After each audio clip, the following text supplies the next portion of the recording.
جہاد کے متعلق جو منافقین کے دلوں میں ایک بات تھی اس کا تذکرہ ہے کہ وہ یہ کہتے تھے کہ اگر یہ جہاد کے لیے نہ جائیں تو گھر میں سکون سے رہیں، موت سے بچ جائیں۔ تو اللہ تعالیٰ نے منافقین کے اس سوال کا اور ان کی اس بات کا جواب دیا۔ اینما تکونوا، جہاں کہیں بھی تم ہوگے، یدرککم الموت، تم کو موت آ دبائے گی، اگرچہ تم مضبوط قلعوں کے اندر ہو۔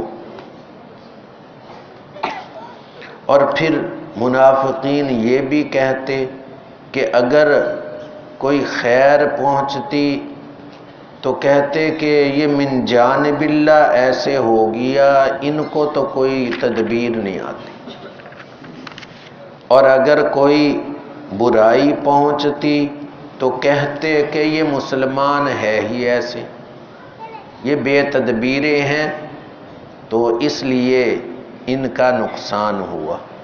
تو اللہ تعالیٰ نے آگے اس کا بھی جواب دیا، اور اگر پہنچ جائے ان منافقوں کو خیر، مسلمانوں کو خیر پہنچے گی تو ان کو بھی کچھ ملے گا، تو کہتے ہیں کہ یہ تو اللہ کی طرف سے ہوگی، اور اگر پہنچ جائے ان کو برائی تو کہتے ہیں یہ آپ کی طرف سے۔ نعوذ باللہ، آپ صلی اللہ علیہ وسلم اور صحابہ کی طرف نسبت کرتے۔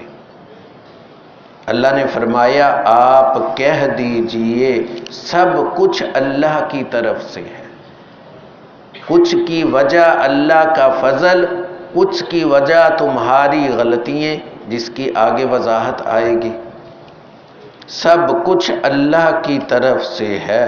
سو ان لوگوں کو کیا ہوا، یہ بات کو سمجھتے نہیں۔ یہ آیت مبارکہ کا ترجمہ ہے جس میں بتایا گیا کہ اگر تم موت سے بھاگنا چاہو اس سے نہیں بھاگ سکتے، مضبوط سے مضبوط تر محلات میں بھی ہوگے موت وہاں بھی آ دبائے گی۔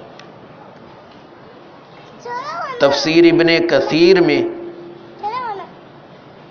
انہوں نے یہاں چند واقعات عجیب ذکر کیے، ان میں ایک واقعہ ذکر کیا کہ پہلی قوموں میں ایک عورت حاملہ تھی، وضع حمل ہوا، بچی پیدا ہوئی،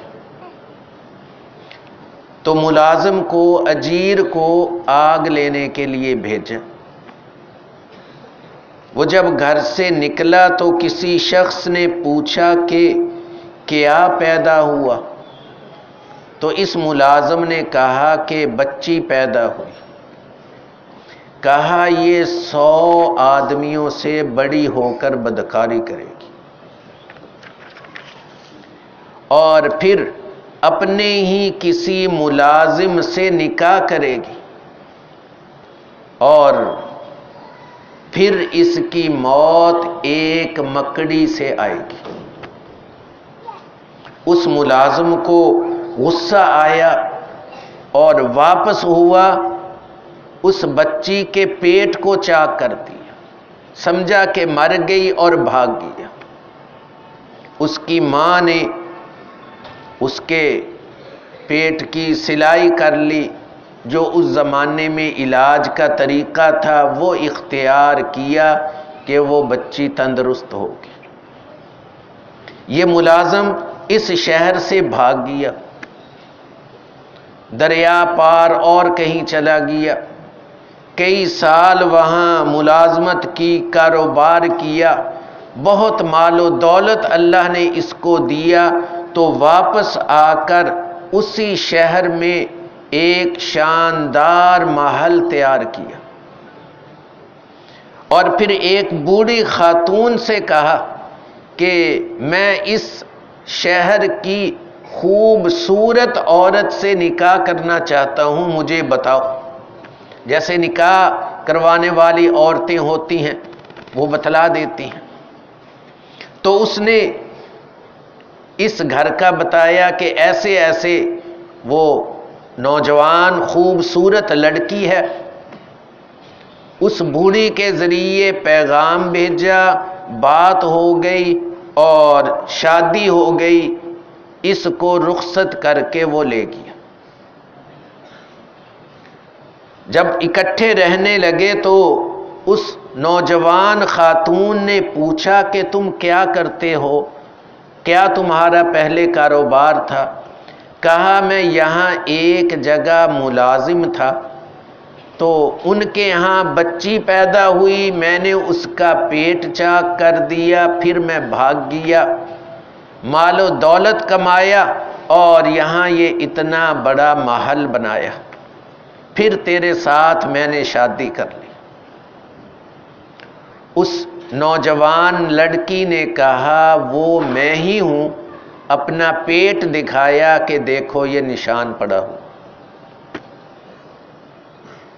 اس نوجوان نے کہا اگر تم وہی ہے تو دو باتیں اور ہیں، پہلی یہ کہ تم 100 آدمیوں سے بدکاری کرے گی اور اپنے ملازم سے نکاح کرے گی، تو میں ملازم تو رہا ہوں، نکاح بھی ہوا اور تو نے 100 سے بدکاری بھی کی ہو۔ وہ کہنے لگی یہ تو مجھے یاد نہیں، بہرحال میرے ساتھ بدکاری بہت لوگوں نے کی۔ اس ملازم نے کہا وہ 100 آدمی ہوں گے۔ کہا ایک تیسری بات بتاتا ہوں کہ تیری موت ایک مکڑی کے ذریعے آئے گی۔ اس کو بڑا تعجب ہوا کہ ایسا شاندار محل، یہاں مکڑیوں کے جالے یا ان کا نام و نشان نہیں، میری کیسے یہاں موت آ جائے گی؟ ایک دن اتفاقاً ایک مکڑی آئی تو اپنے خامد کو کہنے لگی کہ اس مکڑی سے؟ کہا ہاں اسی طرح کی مکڑی سے۔ دوپٹہ مارا، مکڑی نیچے گری، پاؤں سے مسل دیا، بس اتنا کیا کہ مسلنے سے اس کی زہر پاؤں کو چڑھی اور چند دنوں کے اندر اتنی زیادہ ہوئی کہ اسی سے موت واقع ہوگی۔ وَلَوْ كُنْتُمْ فِي بُرُوجٍ مُشَيَّدَةٍ، اس پر لکھا ہے کہ کیسے محل میں رہ رہی تھی جہاں کوئی توقع تک نہیں تھی اور وہاں موت آ گئی۔ تو اللہ تعالیٰ یہ کہہ رہے ہیں یہ محلات یہ تم کو موت سے نہیں بچائیں گے۔ مفتی اعظم مفتی محمد شفیع صاحب رحمۃ اللہ علیہ نے ایک اور بہت پیاری بات لکھی، فرمایا کہ اس سے یہ معلوم ہوا کہ رہنے کے لیے اچھے اچھے مکانات محلات بنا لینا یہ جائز ہے، اس کی گنجائش ہے۔ اور یہ بات لکھنے کے بعد پھر آگے لکھا کہ جہاد سے کوئی موت نہیں آتی، اگر جہاد سے موت آنی ہوتی تو خالد بن ولید رضی اللہ تعالی عنہ کو آتی، جو تمنائیں یہ کرتے تھے کہ اے اللہ میری موت عورتوں کی طرح گھر کے بستر پر نہ آئے، اور کتنے بڑے سپہ سالار تھے اور بڑے بڑے مجمعوں کے اندر نہ ڈر ہو کر گھس جاتے تھے، لیکن جب موت کا وقت آیا تو گھر پر ہی تھے۔ سیف اللہ کا لقب پایا کہ یہ اللہ کی تلوار ہے، جدھر کو چلتی ہے اس کے آگے کوئی رک نہیں سکتا۔ ہمارے استاد جی فرمایا کرتے تھے کہ خواہش تو بہت تھی حضرت خالد ابن ولید رضی اللہ تعالی عنہ کی، لیکن لقب ملا سیف اللہ، اللہ کی تلوار، اللہ کو پسند نہیں تھا میری تلوار کو کوئی توڑے، میں اس کی خود ہی روح قبض کروں۔ اس لیے ان کی وفات بستر پر ہی ہوئی اور وہ سیف اللہ ہی رہے۔ تو یہ واقعات بتا رہے ہیں کہ موت کا ایک وقت متعین ہے، تو اس وقت پر آنی ہے۔ ترغیب یہ دی گئی ہے کہ آدمی نیک اعمال سے دور نہ ہو، جہاد جیسے عمل کے اندر بزدلی نہ کرے، موت جہاں پر ہے وہیں پر آ کر رہے گی۔ حق تعالی شانہ صحیح